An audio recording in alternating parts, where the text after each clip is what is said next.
Tim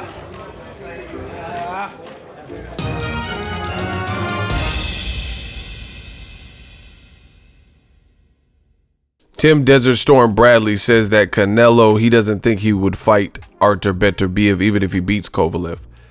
What up, Fight World? It's your boy Ego, and I'm back with some more boxing.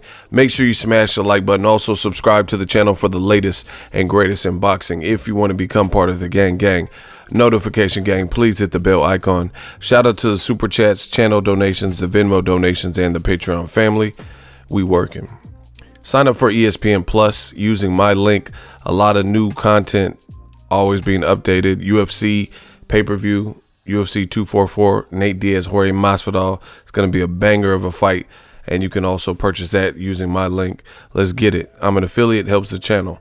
Now, a great unification we just had the other day. It was on a Friday. I'm not sure if everyone caught it. You know, a lot of times we have boxing on Saturdays, but it was a very good fight on ESPN. And it was Artur Beterbiev unifying with Alexander Gvozdyk. Unification, light heavyweight division, 2 undefeated fighters, and Beterbiev pulled it off. It was a good fight. You know, it was competitive, but I like what Beterbiev was doing. I think he was wearing down Gvozdyk from the beginning, and Gvozdyk was fighting almost like a frantic, I won't sit still style, kind of more amateur style, like hit, but he wasn't standing his ground. And I just felt, you know, I called it on my round by round tweets and stuff way before it happened, that body work, that the heavy-handed, you know, the pressure of Beterbiev was just breaking him down. And before the fight, I also put that I was picking Beterbiev to win. He's just, the guy is strong, right? So Gvozdyk and Teddy Atlas, they tried, valiant effort, came up short. Beterbiev stops him in the 10th round. You know, in my opinion, Beterbiev needs to be on the top 10 pound for pound list. He's a monster, an animal. You know, that was a great performance. It's just like Highlander. Gvozdyk, his best win was against Adonis Stevenson. Unfortunately, Adonis Stevenson, you know, received pretty much career-ending injuries in that fight, but he was stopped. And, you know, you have to rate that, even though it's unfortunate what happened, based on the level of competition and fighting a champion and becoming a champion from beating a champion, right? As opposed to like a vacant belt or, you know, something like that. You got to give Gvozdyk his props. So in Beterbiev beating him in the fashion he did, he never looked hurt. You have to give Beterbiev his propers.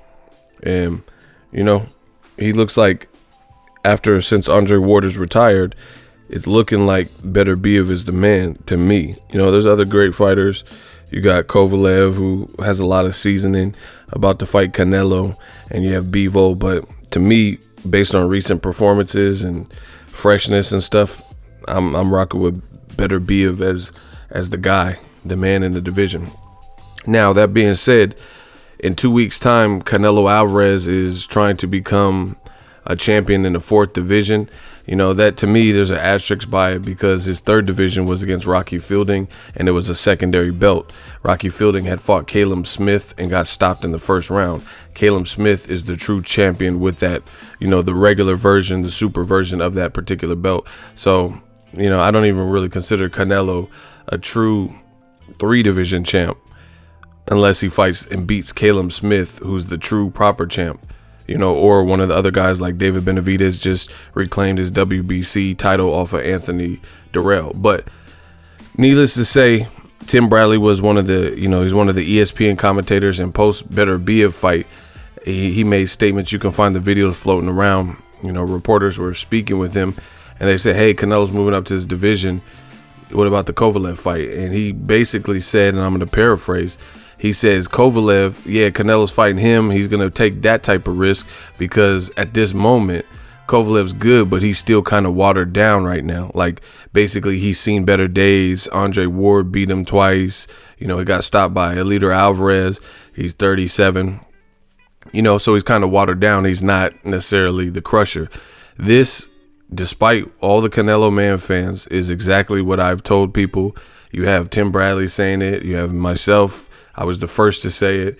You have Eddie Hearns saying it, and Dimitri Bivol team, and Dimitri Bivol said it. Kovalev, simply put, he's not the same fighter. Now, we'll watch the fight, even though it's competing with UFC 244. We'll watch it. We're boxing fans.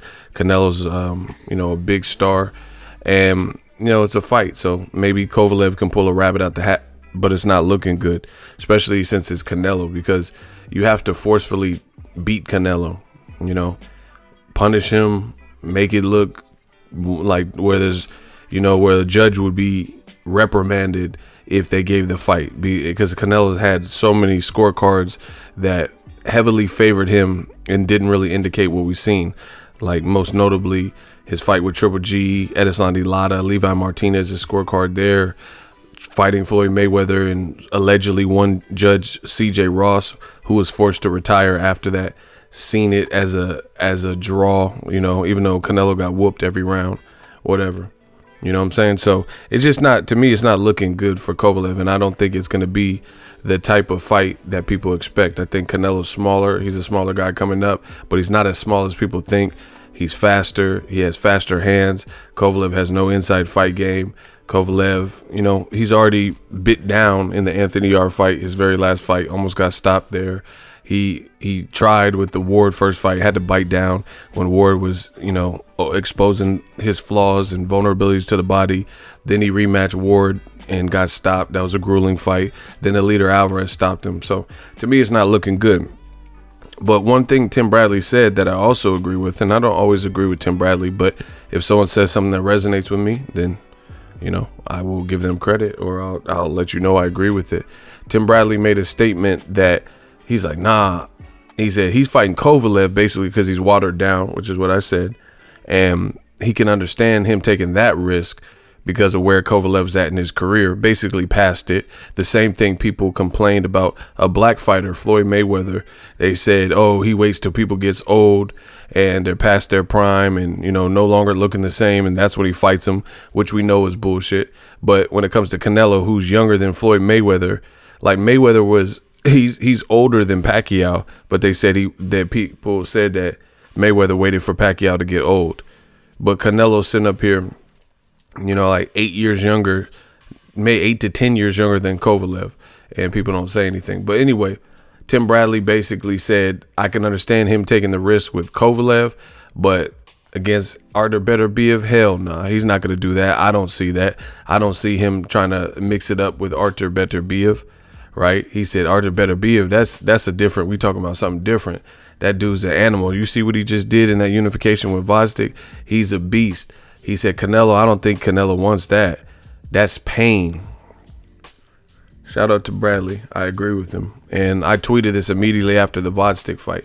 And this is part of the problem I have with the fanatical, unnecessary weight class jumps, is if you're not planning to stay in that new division, should you win and become champion, or it's not even like in most people's mind, not even really a possibility that you would. It's like just kind of a waste of people's time. What if Canelo, first of all, if he loses, then that's stupid. You just moved up and took a loss for no reason, trying to, prove something, and then you found out you couldn't take the punching power or bit off more than you could chew. So that's an unnecessary career setback to lose to Kovalev when you could have fought Andrade or Charlo, who are already made in your division and made exciting fights, and they're closer to your age. And it would have been for a unification. Canelo has no belt at 175. So it's only one guy with the belt, versus if he were to fight Charlo or Andrade, he would be unifying the division, So that's one reason. But two, even if Canelo, let's say the best possible scenario, he stops Kovalev, does anyone think he's going to stay up there and fight Bivol? Bivol's been calling him out for over a year now. He even said he'll go to 168, right? Beterbiev just fought who's perceived as, his contemporary, a guy from the amateur that knew him, Vostick, and unified. You don't think he'll unify with Canelo, who doesn't even have that many fights at 175, even if he beats Kovalev? Come on, bro. So you already know Canelo is not going to want to smoke with Beterbiev, just like Tim Bradley is saying, just like I've been saying. Listen, if Canelo beats Kovalev and he says, yo, let's make the fucking Beterbiev fight, I'll give him all the props in the world. I do not see it happening soon or next. And the third thing I don't like about the fanatical weight class jump for no reason for a guy like Canelo is you're a face of boxing. You're supposed to lead by example. And despite the likelihood that you would vacate the belt if you beat Kovalev, it gives you a built-in excuse. You know, you get an excuse either way. You get an excuse if you lose, so you can say, oh, he was too big for me, so that's why I lost. You know, so to be a slap on the wrist type loss, or that's what they'll pitch it as. Oh, he just fought a guy who was just too big and strong. You know, if you fought Andrade or Charlo, you have no excuses if you lose. You know, and I think that's one thing they're looking to avoid. There is no scapegoat. Those guys are closer to your side, closer to your age, and have been calling you out for a while as well. But the other thing I don't like is if Canelo, let's say he beats Kovalev and vacates the belt, then he has a built-in excuse to not go back down to 160, because when you start pushing 30 and getting close to that age, you don't necessarily want to play with your weight too much. You don't want to just keep flexing your weight. He's not like 23 anymore when he fought Mayweather. So you don't want to go balloon up and pack on muscle, eat carbs, eat protein, eat steaks, and carb up and go to 175 and then come all the way back down 15 pounds. You know what I'm saying? And go back to 160. So once again, it's unnecessary, it's bullshit, and it creates, you know, I'm mapping out the various scenarios if he wins, if he loses. And like I said, if he loses, it's going to create if he wins, it's going to create a void with the belt, because I don't think anyone believes he's going to stay up there and fight Beterbiev. And then who knows if he can even safely get back down to 160 to fight Charlo next year, the beginning of next year in May, or fight Andrade. Again, when you start pushing 30, you got to be conscious of weight class. You look at Roy Jones, he moved up heavyweight and then moved back down to light heavyweight, and it was just too much on the body, and then he ended up getting knocked out, and his career was never the same. He lost. Roy Jones didn't lose from late 80s all the way to like mid 2000s, like 2003, 2005, and then when he started doing that to his body, went up to heavyweight for the John Ruiz bout. He lost to a guy that he had already beat in a tough fight, Antonio Tarver, coming down in too much weight, and then he lost to Glenn Johnson the very next fight. So a man that hadn't lost, because I don't count the Montel Griffin DQ, you know, a man who hadn't truly lost from 88 to 2005 roughly, all of a sudden when he fucked up his weight and went up too much and then tried to come back crashing down thinking he was Superman, you know, it wasn't good for him. So why would I want to see a fighter fluctuate their weight?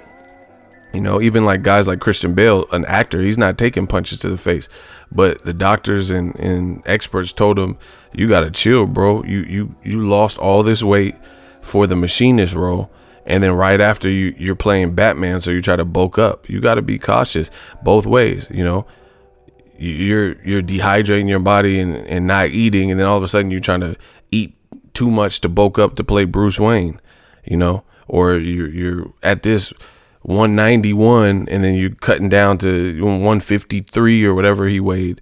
You know, you got to be cautious of that. So I think Canelo, in an effort to try to make legacy fights, he's trying too hard to manipulate the board.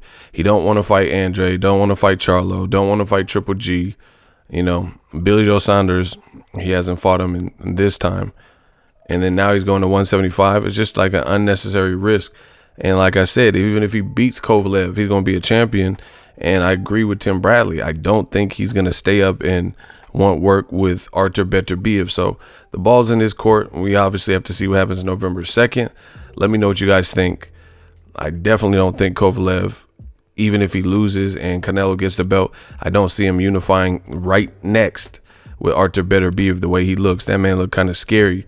And there's a difference between Kovalev, age 37, and Beterbiev, and I think Canelo knows that. And if Canelo didn't know that, then why didn't he pick, before Beterbiev Vodstik was signed, Canelo could fight anyone in this planet.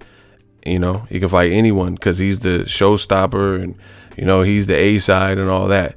So he could have selected Beterbiev before he even gotten the Vodstik, and you know Beterbiev would be about that action. So there's a reason he's picking Kovalev, and we all know that.